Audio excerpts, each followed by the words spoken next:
Halo teman-teman semuanya, kembali lagi di channel kita. Kali ini kita akan membahas tentang penetration testing website secara detail dan mudah dipahami. Tapi ingat ya, ilmu ini kita pelajari untuk kebaikan dan pengamanan sistem. Oke, bagian pertama, apa itu pentest?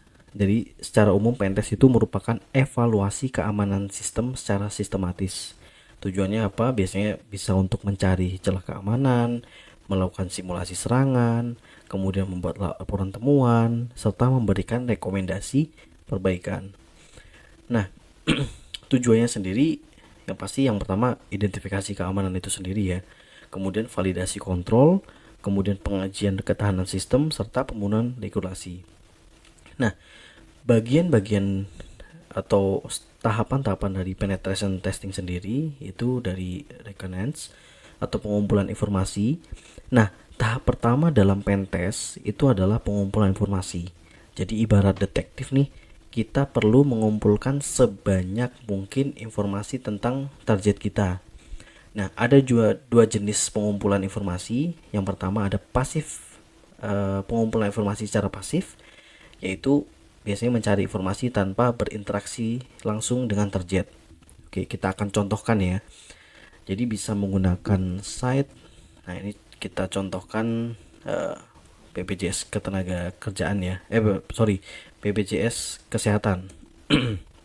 Nah, ini adalah mencari informasi tanpa harus berinteraksi langsung dengan target. Nah, terkumpullah beberapa ini ya, kita coba contoh ya. Oke. Nah, ini ada ya, kita bisa lihat lah ini pokoknya terkait BPJS Kesehatan, baik itu aset, PDF dan sebagainya, itu bisa dilihat semua. Nah, kita bisa juga coba ini misalnya ini. Nah, ini berarti permissionnya bagus ya gitu. Jadi folder memang seharusnya nggak bisa dilihat gitu oleh publik. Nah, kemudian kita kembali ke sini. Bisa juga menggunakan archive.org atau menggunakan WUIS gitu ya. Nah, lalu apa contoh dari eh, pengumpulan informasi aktif, ya kan? Nah, ini bisa menggunakan Nmap, bisa menggunakan GoBuster atau Subfinder biasanya. Nah, yang kedua scanning. Nah, scanning ini biasanya kita ya bisa pakai Webalizer atau dan sebagainya gitu ya. Kita coba contoh juga. Ini masih BPJS Kesehatan ya. Nah, kita bisa cek di sini teknologinya yang digunakan apa sih? Oh, ASP.NET. Web servernya menggunakan IIS, OS-nya menggunakan Windows Server dan sebagainya, seperti itu. Nah, kemudian masuk tahapan ke vulnerability assessment ya. Nah, itu biasanya kita masuk ke bagian yang lebih menarik ya. Ya, misalnya SQL injection dan sebagainya gitu. Nah, kurang lebih seperti yang saya sampaikan tadi. Jadi di proses apa namanya, scanning dan enumeration, dan sebelumnya juga ada pengumpulan informasi gitu kan, itu bisa pakai toolsnya Nmap, Burp Suite, OWASP, Metasploit sama Wireshark. Nah, yang paling saya gunakan biasanya Nmap, Burp Suite ini sih. Dua ini yang paling sering. Nah, untuk Metasploit sendiri juga terkadang ya Mas gitu. Nah, sama yang saya sampaikan tadi, ada pasif, ada aktif ya gitu. Nah, kerentanan utama 2021. Nah, yang pertama itu terkait broken access control, itu nomor satu. Yang kedua ada cryptographic failure, kemudian injection, lalu insecure design, serta security misconfiguration. Ini yang paling sering, ya kan? Nah, dampaknya apa sih? Dampaknya itu satu, pasti data breach atau kebocoran data. Kemudian account takeover, system compromise, financial loss, sampai yang terakhir itu reputation damage, gitu ya. Oke, kemudian ada juga ini terkait XSS ya, atau cross site scripting ya. Nah, ini biasanya paling sering juga ya ketika melakukan pentest gitu kan. Ya, ada reflected, tipe-tipenya ada reflected, kemudian store, DOM, base, XSS gitu kan. Nah, di video selanjutnya kita akan jelaskan lebih detail satu part XSS, SQL injection dan sebagainya. Nah, ini untuk tahapan yang pertama ini kita akan mempelajari secara umum dulu gitu. Nanti untuk secara mendalam ada di next video. Nah, mitigasinya seperti apa sih? Nah, paling umum biasanya ya satu input validation atau enggak access protection header. Ini biasanya di web server seperti itu. Nah, ini SQL injection. Ini juga serangan yang paling sering digunakan juga gitu. Nah, SQL injection sendiri, ya ini impactnya pasti ya kebocoran data tadi sama authentication bypass gitu kan. Bahkan yang paling parah bisa data manipulation gitu. Nah, yang paling umum biasanya ada SQL map, burp suite. Biasanya kalau misalnya ingin lebih deep atau lebih apa ya, mendapatkan wawasan secara real case, biasanya pakai burp suite itu uh, bagus sih gitu. Nah, comment injection. Nah, ini biasanya kalau kita sudah berhasil mendapatkan akses dari VPS atau OS itu sendiri, terutama Linux ya, itu kita bisa menggunakan eh, istilahnya perintah OS yang tidak aman gitu kan. Nah, itu atau concatenation string yang berbahaya gitu. Nah, itu juga sering banget sih gitu. Nah, file upload vulnerability ini juga paling sering abai, terutama untuk developer ya atau programmer. Biasanya semua file itu pada saat input dibolehin aja gitu kan, padahal seharusnya sesuai peruntukan aja. Kalau misalnya image ya PNG, JPEG misalnya gitu kan. Kalau misalnya PDF ya PDF gitu kan. Jadi memang harus ada validasi extension yang sesuai kebutuhan gitu ya.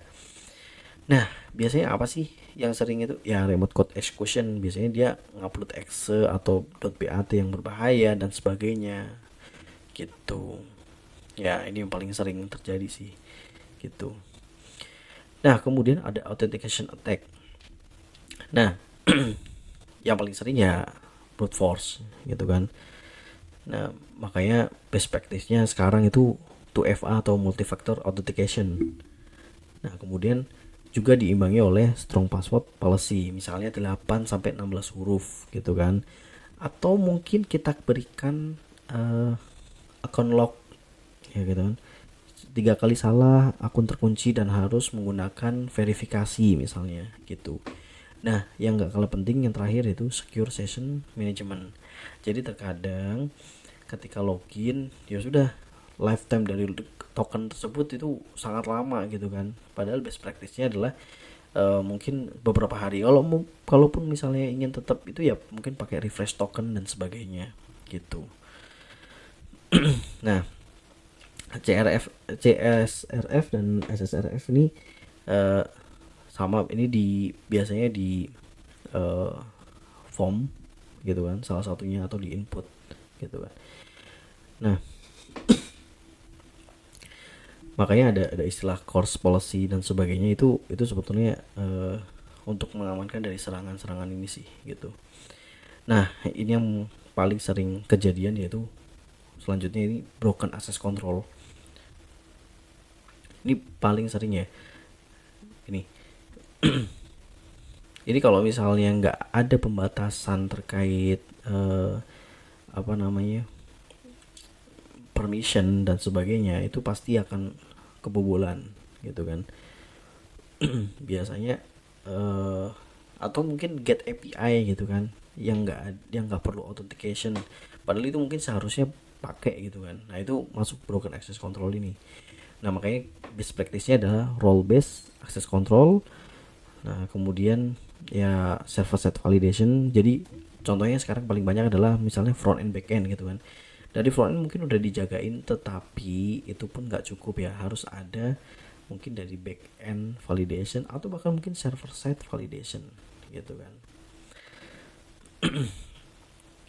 Nah, ini tips juga kalau misalnya ini contohnya mungkin menggunakan Nginx dan sebagainya gitu kan, atau web server lainnya lah gitu kan. Nah, di header itu minimal harus ditambahkan konfigurasi ini gitu. Jadi X-frame option ini supaya website kita juga istilahnya ya nggak bisa dimasukkan ke iframe lah gitu ya. Dan sebagainya gitu. Termasuk kita ada penerapan SSL supaya komunikasi data itu tetap terencrypt gitu ya. Nah, skenario pentest ini ada di e-commerce contohnya ya. Nanti di next video akan kita bahas lebih detail. Kita akan coba try hack me lah gitu istilahnya. Coba ya mini try hack me gitu ya, clone-nya gitu kan. Tapi ini e-commerce gitu kan, kita coba pentest gitu ya. Nah, yang terakhir, langkah dari pentest itu sendiri nggak lengkap kalau nggak ada reporting dan documentation. Ini penting banget supaya apa, kita bisa report ke bagian terkait. Tidak menutup kemungkinan manajemen pun akan meminta terkait laporan keamanan ini gitu. Nah, ini isinya ada vulnerability description dan sebagainya, sampai proof of concept. Benar nggak sih ini, seperti apa sih step by step menemukan celah keamanan tersebut gitu. Oke, sekian, terima kasih video kali ini. Di video selanjutnya kita akan bahas atau kulik satu persatu teknik-teknik pentest tersebut. Oke, terima kasih. Jangan lupa like, komen, dan subscribe.